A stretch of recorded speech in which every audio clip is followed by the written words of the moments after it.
Welcome back to the Buds in the Box podcast. The Leafs win 3-0 against the Philadelphia Flyers. And all I have to say is two words, and those two words are Jack Campbell. He played unbelievable tonight and got his second shutout of the year, stopping, I think it was 26 shots, or was it 36. 36? My bad. 36? Holy shit. I didn't even know. But what did you guys think of the overall game? I thought they played a good overall game. I mean, a shutout is always good defensively. Well, No, I mean, it was nothing. Just keep going. all right. On that note, so I thought they played a pretty good game. Like when you get a shutout, it's a pretty good sign defensively. I think they were looking decent. And offensively, William Nylander is just like super good. So that's what I kind of got from Good him. fantasy pick up there. Good fantasy trade. Yeah, I traded for him. Jude? Yeah, there's no doubt about it. You can't go wrong when you don't get scored on. So just a great game from Jack. And you know what? From like last night, right? What we were talking about, not one of Jack's worst games of the year. We all kind of agreed, which wasn't a bad game. It just wasn't his best because he's been playing so well. So when he's not playing that well, it shows. And then you bounce back after a game like that. Not much more to ask from him. And the whole team, they played well. No JT. And yeah, just a good game in Philly for sure. Yeah, definitely. I forgot to mention that no JT. I just have a few things that I want to mention before we actually get into the game. First of all, make sure you guys go check out our sponsors down below. Use code BUDS20 at manscaped.com and thepeoples.ca. And of course, no JT in the lineup tonight, just a day-to-day injury. He should be back by next game. They had Semyonov in the lineup tonight, and I thought he played a very good game, very good two-way game. I heard his name a lot. He was on the puck at all times in the offensive zone and then defended in the defensive zone. So I couldn't complain about his debut. He was playing well in the AHL, so hats off to him. And also, we haven't mentioned the Peter Mrazek injury. Peter Mrazek is out for a short while. I don't remember how long, but it just looks like Jack Campbell's going to be between the pipes for a little bit longer. So, yeah, it just kind of makes the decision easier for the coaches and everything. Just Campbell starts, right? It's not even like you have to play the hot hand. It's just like Campbell's starting right now because Mrazek's not even an option. But I think it's pretty solidified that Campbell's the starter. I think everyone knows that and thinks that. But Semyonov, I thought he played pretty well. And I think a lot of people are also forgetting that Ilya Mikheyev is not in the lineup. And like as much as he's not like that, he doesn't get a lot of points or like goals or whatever. He's a very good two-way player, and a lot of people underestimate him. But not having him in the lineup is actually a pretty big deal for the Leafs because, not saying that Engvall is not a good player, but like, for example, you could get Mikheyev in there instead, and it's just kind of a step up, right? That's not to say Engvall like should be out of the lineup or anything like that, but even just that fourth line left wing, just the left wing depth is not fully there. But on that note, Richie had a pretty good game, I thought too. Oh yeah, finally made the score sheet. 2 assists this season. Yeah. Yeah, power play too. Well, he's where Tavares is supposed to be, right? So I guess they gave him because he's a big boy, and they gave him that opportunity at the bumper point. But on that point, Felly, with Mikheyev, I thought Semyonov, is that it? Mm-hmm. I thought he kind of plays like him. Yeah, plays like Mikheyev. Yeah. I was just thinking that. So I don't know. At times I was like, oh my God, is he back? No, he's still injured. Yeah, I think Mikheyev's like a really underrated player just in general for me. But like, especially for the Leafs, like they are missing him a little bit, but they're still winning, so don't change what's not broken, right? Yeah, I mean, Mikheyev's one of those players that he won't see him on the score sheet, but you notice him on the ice, and he does a lot of the little things that help out the Leafs, especially defensively, and he's just so fast. So, he's definitely an important piece of that Leafs team. I would love to see Semyonov, Kampf, and Mikheyev on the same line. That would be an absolute defensive shutdown. Yeah. But they'd never get scored on. Yeah. But who knows? We'll get into the game here. First period, no action. Really, I saw Jack Campbell had a few really good saves. He was playing lights out in the first. I mean, throughout the whole game, he was playing lights out. But especially in the first, I noticed that. And then in the second period, William Nylander on the power play from Muzzin and Matthews. It was kind of a weird one. Muzzin just threw it at the net. And then, I heard Ray Ferraro say like, or who, I don't know, whoever was commentating was like, Craig Simpson. Yeah, you're always supposed to keep your stick on the ice, but Nylander didn't have it there. They reviewed it for some reason.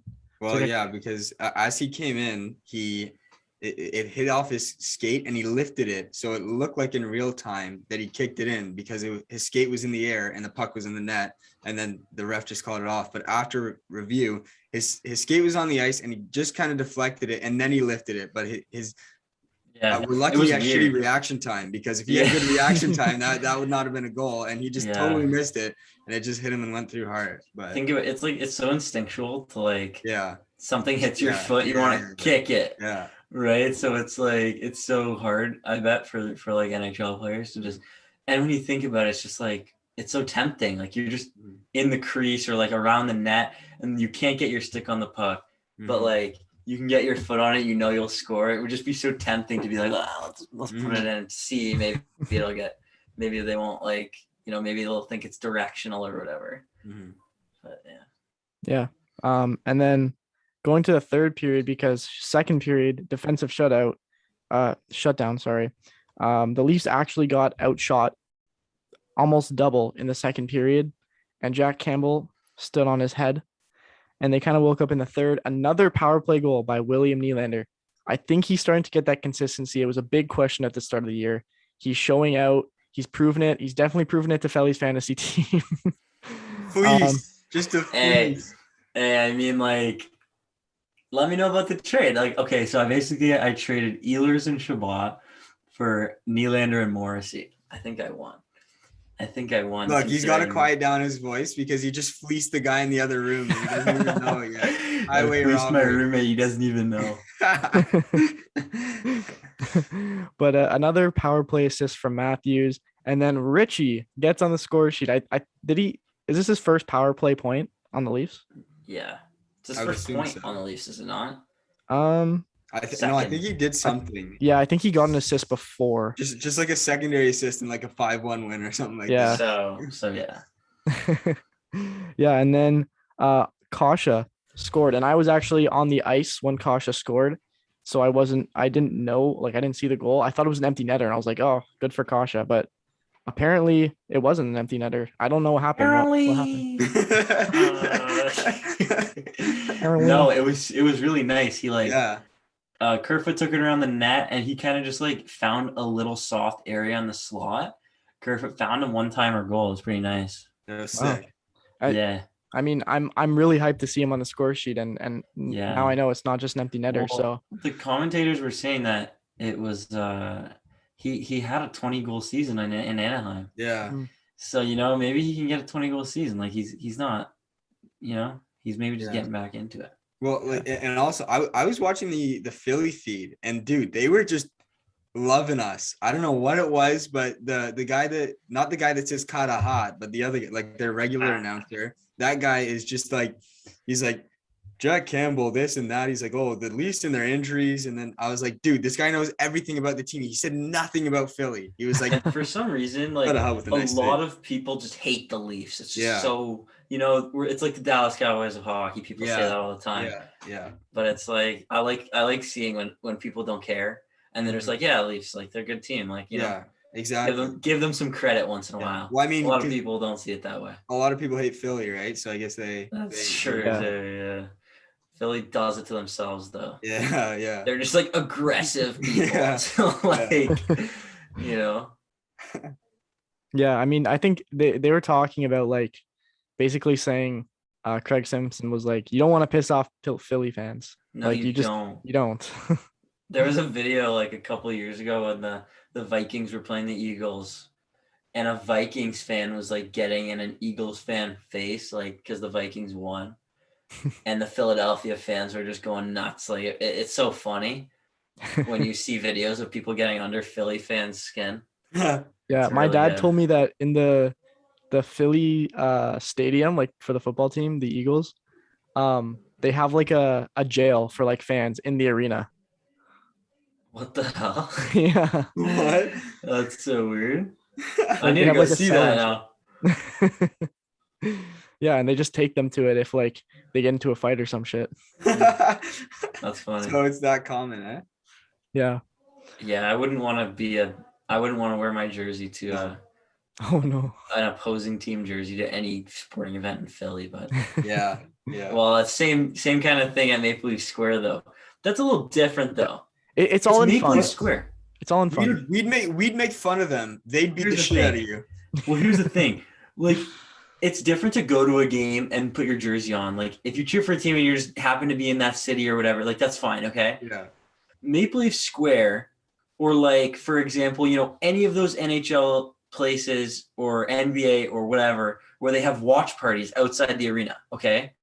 Maple Leaf Square it's called Maple Leaf Square, and it's a bunch of Leaf fans at a Leaf rally in Toronto watching the Leaf game on a TV outside the rink, okay? Why would you walk in there with a Boston jersey on? It makes no sense. It's like, okay, go into the rink, wear your Boston jersey, fine. Like if you have tickets to the game, whatever. Why would you go surround yourself in a sea of blue and wear a Boston jersey just to do it? Because they think they're so edgy. They think they're super edgy. Well, Okay. we've literally seen people get crowd surfed out for wearing a different team's jersey.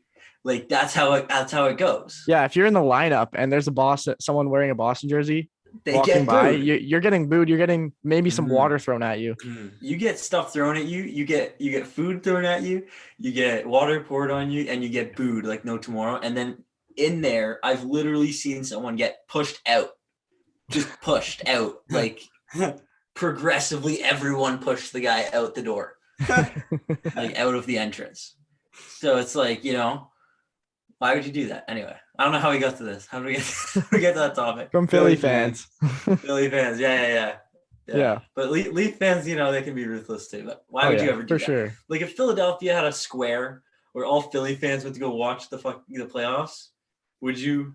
No, you die. You die. Would you go in your Leafs? Would you go in your Leafs jersey? Like no, you just wouldn't.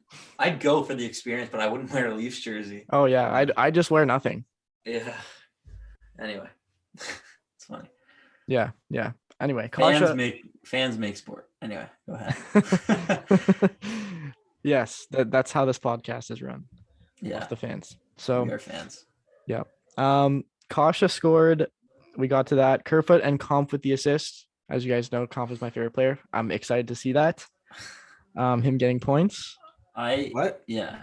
I remember it was the summer. It was the Kampf. Yeah. You guys know Kampf is one of my favorite players on the Leafs. I thought you said Kasha. Because he's just a defensive genius. I thought you said Kasha, then you said Kampf. No, you said Kampf. Are you sure? I said Kampf. Yeah. I think he said the assist to Kasha's goal. Yeah. Oh, okay. Assisted by Kerfoot and Kampf. And then he Kampf. said, Okay, yeah. Kampf is okay. Yeah. I didn't know that. Super off topic. No idea how I got here in my head. Actually, I was thinking about fans. But next time we play Winnipeg Jets, I want to have our boy back on here. Yes, we have to get Nolan Hockey Podcast back on. Yeah, we have to get Nolan Hockey Podcast back on here because it's been way too long. It's not going to be as last year, right? So, sorry? Like, we're not going to play them as much. Yeah, we don't play them as much. So I want to look at the schedule, reach out to Nolan Hockey. I know everyone loved those podcasts. With Nolan Hockey. Some of my favorites. Yeah, some of my favorites too. We'll get them back on here for sure. Mm-hmm. Producer Clark maybe soon too. Yeah, definitely for a Leafs game. Yeah. But yeah, I don't really. They won 3-0. It's pretty straightforward. The Leafs just like scored a few goals. Like this is how they should win games. They should. This is what the Leafs are trying to be. Yeah, there was like it's good. There was no like extracurricular stuff that went on. It was just hockey, you know. It wasn't like there was no fighting. There was no stuff after the whistle. It was just like go out there, play hockey, you know, do your thing. Except Richie pulled someone's helmet off. That was kind of fun. Yeah. But yeah, other than that, Did he like Miles during Garrett the it? play, he just grabbed someone back of someone's helmet and held it in his hand. It was really weird. He should have Miles Garretted it. Anyway, mean, yeah, I threw could- it at the guy. I could just I guess give my personal MVP outside of the Leafs would be Couturier. I thought he had a great game. He shut down Matthews as well as you can to Auston Matthews, holding to only a couple shots after 2 periods, and then Matthews started heating up with a couple assists and all that. But yeah, I thought Couturier was I think he's just a great player. I mean, if it would be someone to knock Tavares out, I think it would be him in the Olympic team, because he's just all, if they do want that defensive style player, I don't know. I think he's a great player. Yeah. Well, that'll be very interesting as well. That's another topic that Actually, we'll definitely cover. yeah, we should do a podcast on the Olympic You team. could do 100. Let's do a lineup. Let's do a lineup video. Yeah. Yeah. And then I think like since the NHL's like just completely off, then we could definitely do like podcasts similar to this, like how we And- do the Leafs game reviews for Canada. And actually, what I want to do too is we're all going to be home in December at some point, Oh, so yeah. we can do a setup. We can do a setup in my basement like we did. Oh yeah. We can get that going one time. Maybe a vlog too. A little vlog, honestly, a little vlog when Maple Leafs, when the Leafs are in the playoffs, knock on wood. We're going to do Maple Leaf Square vlog. We're going to go back to a cottage. We're going to do a cottage vlog. We got a lot of stuff in the works. Yeah. That'll definitely be fun. Lots of fun in the future. Maple Leaf Square is what I'm looking forward to most this year. Yeah. Hopefully it's longer than one round, but Yeah. who knows? I don't even want to talk about the playoffs. Let's just be happy. You know for now. what? We just lost in Campbell's right now. What is he? 6-1 in his past 7 games, or 5-1 in his past 6? Something And like we that. lost to a team on a 6-game win streak, and we're starting ours back up. So let's just look forward to that. And then who do we face Friday? I think it was the Penguins. Oh no. No, it's the Flames. Okay, good. Yeah, They play That- horribly against the Penguins for some reason. that's gonna be a good game, because Yeah. Flames are hot. Yeah, but they're Markstrom. playing Vladar. Oh. They're not playing Markstrom. No. Oh, okay. Oh yeah. Also, I saw something today that actually between the Penguins and the Leafs that Hull, like the Penguins are pretty interested in Hull apparently, Oh yeah. and the Leafs want some like prospect goalie from them. Oh. For I don't know. Like what Andre it- Fleury? The Smith would be Yeah. fine though. It's not the Smith. They don't want the Smith. They want like some younger prospect somebody- guy. I'm not really sure, but anyway. Yeah, that would be a good I mean, trade. Hall. I mean, I didn't like Hall. Wasn't like invisible, but he wasn't. It wasn't. He like, doesn't, oh my God, you know, he's I back. mean, it's just that his value is a bit higher than Dermot's. That's the only Yeah. difference. But Yeah. Yeah. All right, guys. Thanks for listening to the Buns and Buns podcast. This was your host, Eric Fogarty. that's not how you do it. You do it like Sorry. this. Go ahead. Well, guys, that will wrap up the podcast. This has been the Buds in the Box podcast. Like I said I'm before, ashamed, Philly. Can't Make believe sure- it. make sure you I guys don't go make sure you guys go check out our sponsors below. We're working on another giveaway, so stay tuned for that, guys. And we will see you guys next time. This has been the Buds in the Box. Bye for now.